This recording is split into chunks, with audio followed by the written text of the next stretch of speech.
Je pense que la définition de ma cuisine, la technique, oui, mais ça va être le produit, le végétal, ce qui m'intéresse maintenant, qui me donne vraiment cette joie de vivre, c'est de créer, de se remettre en question, de communiquer, d'échanger. Dans cette recette de champignons de Paris au café, je pensais à une assiette de champignons, mais ce qui a été important pour moi, c'est que je me suis aperçu que j'avais besoin du café pour rendre celle-ci vivante. Voilà, je suis tombé sur un champignon de Paris, juste sur une imprégnation café-beurre. Le champignon va avoir le goût du café, le gras du beurre et garder toute sa texture et ce jus. Donc on va avoir un champignon qui va être cuit, mais il va rester croquant, juteux.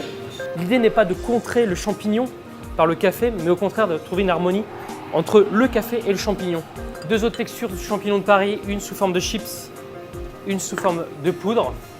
Un crumble de noisettes avec une crème de panais et chocolat blanc, donc émulsionné au chocolat blanc.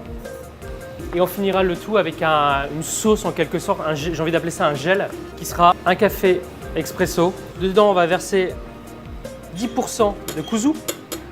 On va être sur la couleur café au lait. Donc l'idée, ça va être de faire un sirop de très voluptueux qu'on va déposer au fond de l'assiette.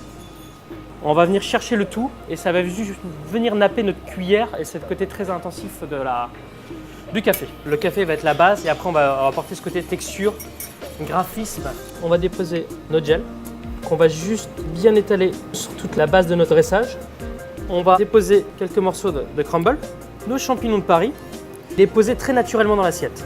Une légère fleur de sel, la purée de panais, nos chips de champignons, la poudre de champignons, de l'amarante, un peu de feuilles de moutarde, de pourpier et on finira le tout avec de l'oxalis rouge. On commence à évoluer, on commence à faire attention au café, à déguster des cafés. C'est bien beau d'avoir une belle cuisine, un beau service ou autre. On finit toujours sur le café. C'est ce qui nous restera toujours en fin de bouche quand je fais partie du restaurant.